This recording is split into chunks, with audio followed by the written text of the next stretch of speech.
Hello દોસ્તો, જય માતાજી। તો જો ચોમાસું છે, ચોમાસામાં બધાના વાળ ખરે છે। તો અહીંયા આગળ જુઓ, મેં અહીંયા મેથી અને કલોંજી આને મેં પલાળી રાખ્યું છે। તો આ જુઓ, તમે બી આ રીતે પલાળી રાખો। તમે આને રાતે 2 દિવસ સુધી એને પલાળી રાખ્યું છે, તો ચીકણું ચીકણું આ થઈ ગયું છે અને આપણને એવું જ જોઈએ છે। અહીંયા આગળ મેં જાસ્વંતીના ફૂલ લીધા છે। આ આપણે એનું કાઢી નાખવાની છે આ ઉપરની, આ રીતના આપણે એને લેવાના છે। આ ડંડી કાઢી નાખવાની છે। આ જુઓ, તો અહીંયા આગળ મેં ફૂલો લીધા છે। અહીંયા આંબળા લીધો છે। આ છે કઢી પત્તો ખાવાનો અને આ જાસ્વંતીના પત્તા છે। તો આપણે વાળ માટે પેક બનાવશું। અહીંયા મિક્સરનું વાસણ છે, આ બધું આમાં નાખીને પીસી નાખશું અને આ પેક બનાવીને આપણે વાળમાં લગાવશું।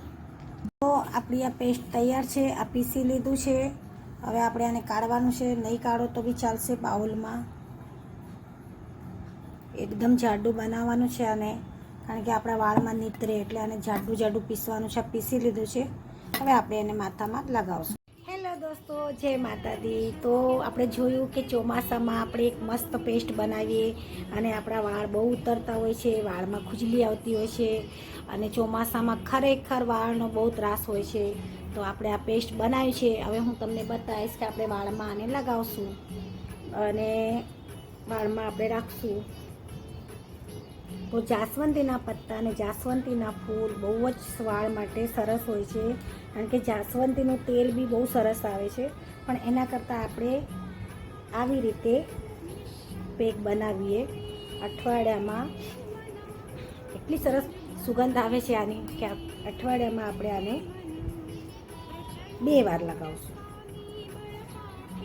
તો એવું નથી મિત્રો, દોસ્તો, કે આપણે એકવાર લગાવવાથી તમને ફરક પડશે। તમે કહેશો મેં લગાવ્યું મને કાંઈ ફરક ન પડે, પણ એકવારમાં મને બી ફરક નથી પડતો।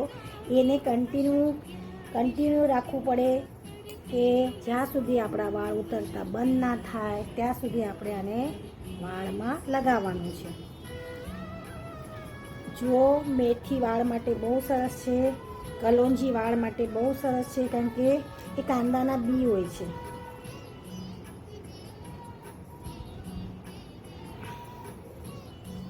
એટલે પાથી આપણે લગાવવાનું છે।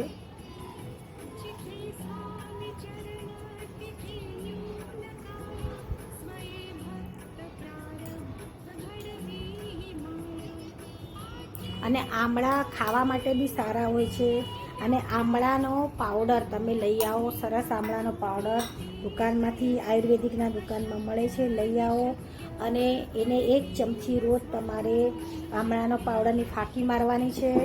અને કાળા તલ આપણા શરીર માટે બહુ જ સરસ હોય છે, તો કાળા તલ બી આપણે રોજ ખાવાના છે 1 ચમચી।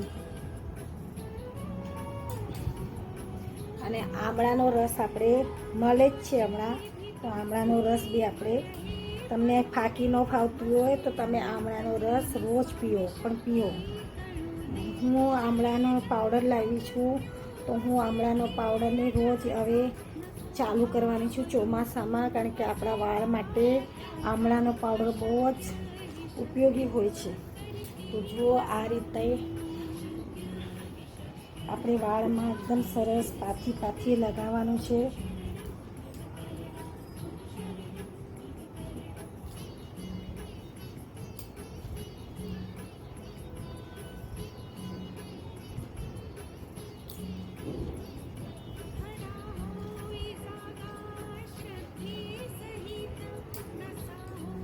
અને આ આપણા વાળ, મારા વાળ મિત્રો પહેલાં એટલા બધા લાંબા અને ઘાટા હતા, અને મારા વાળ જ્યારથી ઉતરવા લાગ્યા છે ને ત્યારથી મેં વાળ કાપવાનું શરૂ કર્યું છે। પણ હવે મારે વાળ કાપવા નથી, હવે ફરીથી મારે વાળમાં ગ્રોથ લાવવો છે અને વાળ મારે લાંબા કરવા છે, જેમ મારે પહેલાં હતા એવા।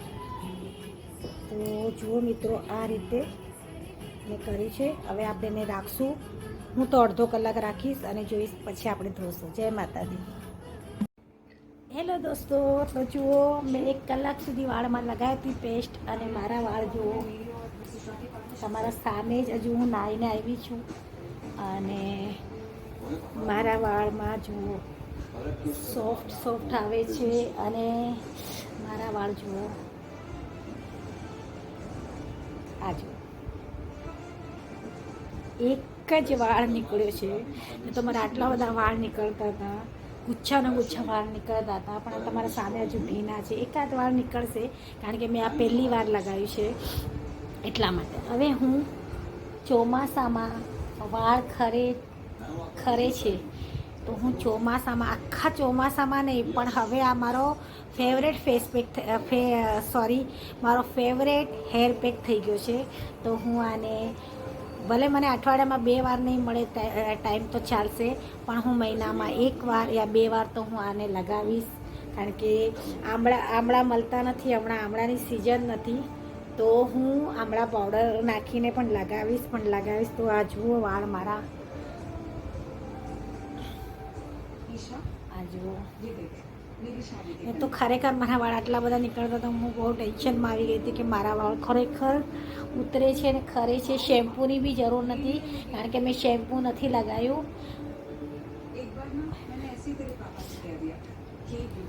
એટલે જાસ્વંતીના પત્તા અને જાસ્વંતીનું ફૂલ આપણા વાળ માટે બહુ જ ઉપયોગી છે.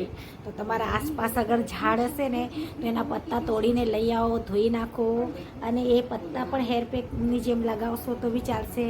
કડવો લીમડો, તો હું દેશમાં આવી જવાની છું પૂનમ ભરવા માતાજીને, તો હું નક્કી ત્યાંથી લીમડો તોડીને લઈ આવીશ. કારણ કે આપણા વાળમાં લીમડો બી એટલો જ ઉપયોગી છે જેટલો કે મીઠો લીમડો. આપણે ખાવામાં ઉપયોગ કરીએ છીએ, પણ કડવો લીમડો આપણે ખાવામાં ઉપયોગ કરતા નથી. તો એના માટે આપણે કડવો લીમડો વાળમાં લગાવવો જોઈએ.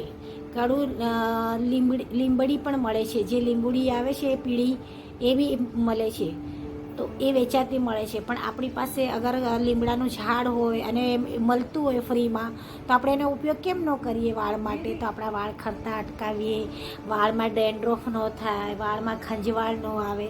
તો ખાવાનો લીમડો અને કડવો લીમડો એ આપણા વાળ માટે બહુ જ ઉપયોગી છે. તો આ જુઓ મારા વાળ ઉતરતા બંધ થઈ ગયા. અને મેં કોઈ શેમ્પૂ એ નથી લગાવ્યું, કોઈ કન્ડિશનર નથી લગાવ્યું, કારણ કે મને કેમિકલ લગાવવામાં ડર લાગે છે. કેમિકલ પહેલાં મેં બહુ વાપર્યું છે મારા વાળમાં, હેર સ્ટ્રેટનિંગ કરવા માટે, હેર શાઇનિંગ લાવવા માટે, એ બધું મેં બહુ વાપર્યું છે. એનાથી મારા વાળ જો પુષ્કળ પ્રમાણમાં ખરવા લાગ્યા અને આ ખરી ગયા. એટલે હવે હું બહુ ડરું છું કે મારા વાળમાં કેમિકલ નથી યુઝ કરવું. સાવ સાદું સાબુ, સિકાકાઈ સાબુ યા તો સિકાકાઈ પાવડર, આમળા પાવડર ને એવું બધું જ વાપરવું છે. મારે કેમિકલવાળા મોંઘા શેમ્પૂ ને કન્ડિશનર નથી વાપરવું. હું આમ પણ કન્ડિશનર વાળમાં લગાવતી નથી, કન્ડિશનરથી મારા વાળ ઉતરે છે. તો મિત્રો, આ મારો પેક કેવો લાગ્યો તમે બી ખરેખર લગાડો અને જુઓ કે આપણા વાળમાં આવો પેક લગાવવાથી તમને કેટલો ફાયદો થાય છે. મને થયો છે. એટલે જય માતાજી મિત્રો.